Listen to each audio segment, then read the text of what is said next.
everyone. Today's Thursday, April 2nd. Hope you're all doing well. Just a few reminders before we begin. Today, your reading record is due on Padlet, and I've decided today's assignment is actually going to be due tomorrow, Friday. It might take you a little while, so that's why, and it's kind of, I want you to spend your time on it. So you have until tomorrow to finish it. Moving into today. Okay. Today we're just going to focus on spoken word poetry. We don't really have time to read from House Arrest, so we're going to take a break from that for today. Tomorrow we'll do a little read aloud from there. And you will write a spoken word poem, and then as an option, you can videotape yourself performing it for extra credit. It's due tomorrow. If it takes you longer to do the videotape for extra credit, you can do that anytime and turn it in at a later date. That's totally fine. Also, if you saw in Google Classroom, I uploaded another extra credit assignment for you to do over spring break if you'd like. You don't have to. It's just a project. It looked like something that could be really fun where you kind of spend some time just writing about this moment in time because it is historic and it is something that you will remember for the rest of your life. So it might be cool to write some of your thoughts down. One idea is to maybe do a scrapbook or do a diary or make a really cool notebook. Anything you'd like to kind of collect your history at this time because this is going to be something you'll always think back on. People will ask you about it. So what I've done is I've put together just kind of a little, I guess, just a little directions, but then kind of giving you some current events to think about as like seed ideas for writing. And these are going to be changing on the daily, right? So you might find something else that's way more that you really are interested in writing. A few that are kind of more current. One thing that was really interesting to me was this one I saw on coronavirus. How did it really start, and how can we stop it from happening again? But I did write before this that it did make me want to become a vegetarian because it had a lot to do with food and the way we're treating animals. This one was something I read today about the cruise ships and the U.S. ships, what's happening right now with them, and the Navy ships, what's happening, like people aren't able to get off these ships and they're stuck at ports. And then this last one right here, is about what a peak would look like in Illinois. So it was just all interesting. I'm sure you can find some really interesting articles and videos that are even better. But these are to get you thinking. And maybe you don't want to do this, but you want to look at some of these because they're cool. There's like cartoons and videos and things like that. So I encourage you to just look through it, see what you think. It's for extra credits over spring break, just if you want something to do while you're just sitting at home. And maybe you don't want to do this, and that's totally okay. Moving back to this. Okay, so we're going to get started today talking about spoken word poetry, which is so much fun. You next year in 8th grade will do a lot with slam poetry, so this is kind of like an introduction for you. In 8th grade, they bring in Louder Than a Bomb usually. I wonder if they're going to do it next year. But they come in and they have these different performances from Louder Than a Bomb. People that do this for like a profession or do it on the side and do open mic night, but they're amazing and they come in and talk about it and they kind of inspire you and give you ideas for writing. So today is just kind of an introduction into that. You might find it really fun. I do. All right.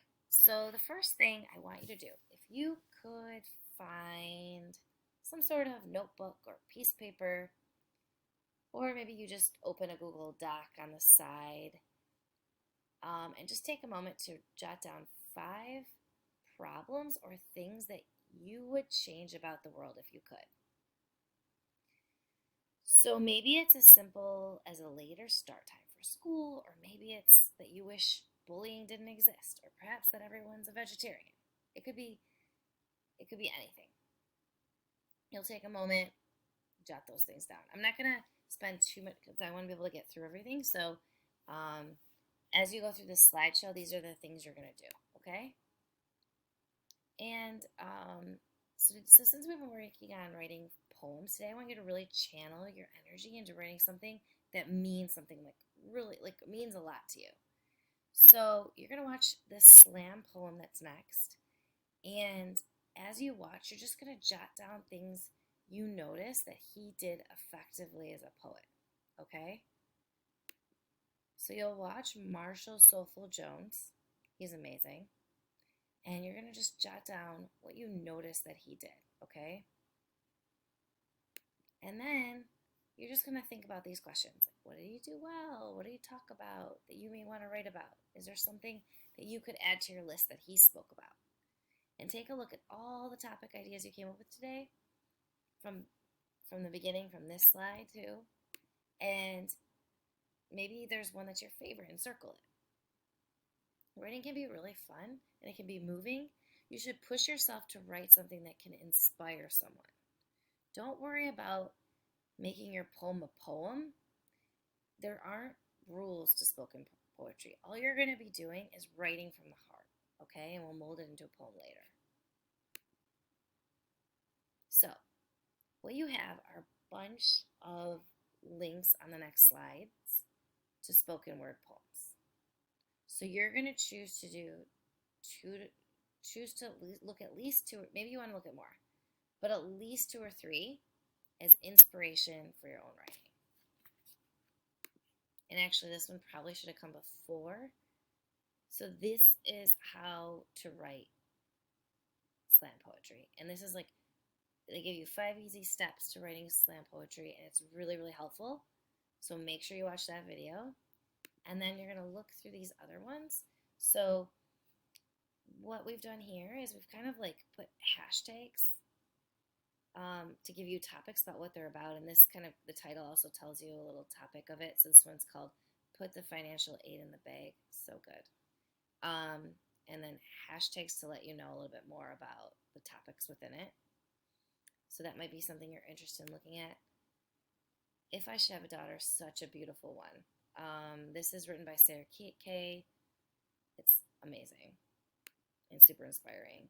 Her hands one also is great. This one is by Phil Kay, and actually he knows Sarah Kay really well. And this one has a lot of repetition, uses repetition as part of the spoken word poetry. And there's a lot about like separation and divorce and what it did to him as a kid. It's really good. So Lamont Carey is someone who struggled with reading throughout his life, and it's a beautiful, beautiful poem. Lamar Jordan, he's from the west side of Chicago. He writes a lot of things. Like this one has stuff about Chicago in it, tragedy, triumph. There's a lot of rhythm in his poetry. It's amazing, amazing. He was a winner of Louder Than a Bomb. He's awesome. I have a lot on Lamar Jordan. This one's on Little Isaac. This has to do with like domestic violence, lost innocence, abuse. Blink is about slam poetry and poets and being seen. His Waiting for Someone is about veterans and war, PTSD. This one's interesting. It's kind of a different take. Well, this first one's a little more of a TED Talk, and it's a different take on slam poetry. It's not the traditional kind that you see, but it's really cool, and it's really interesting about the 4 a.m. mystery. This is amazing. 3 Ways to Speak English. This is a short one, but it's very, very powerful, even though it's short. About she was considered like articulate, and she goes into what that meant, like speaking in an articulate way. This one's about four American characters, and it's it's by the author Studs Terkel, and a really awesome one, really cool, dramatic. Um, this one's called A One Woman Global Village, and it's funny. It's by Sarah Jones. So all of these are so good, you guys. I'll just let you like look through them yourselves. The assignment for today is to write a spoken word poem. I've attached like a place for you to write it in to Google Classroom, and then it would be so cool if you performed this as a video and turned it in for extra credit. Just do it. You don't have to share with anyone else except for me. Or maybe you do it and then afterwards you decide if you want to share it. But try it out. Try performing. It's fun. It'll be cool to see. All right. And last, just some things to kind of help you with writing. Make sure you choose like a quiet place to do this because you need to really be into your thoughts. Write about anything. Use your heart map for help. And then remember the 5 steps that you're going to hear about in that video I showed you at the beginning that tells you a guide for writing slam poetry. It's just a quick 3-minute video. First step is write it all down, and it's going to go more into detail with this in the video. Second is read it out loud. Third is cut the fat. 4, read it out loud again. And then 5 is add flavor. Okay? This last video is just a review of all the different types of poetry we've learned a lot about so far. So it's a vocabulary one. Oh, you know what? You're not going to be able to watch this on your own. I'm going to delete this. We'll watch this maybe next time as a review. Anyway, so I hope you enjoyed today's lesson. Please reach out with any questions. Don't be too shy. Record yourself. It'll be really cool. All right. Have a great day. Have fun. Bye.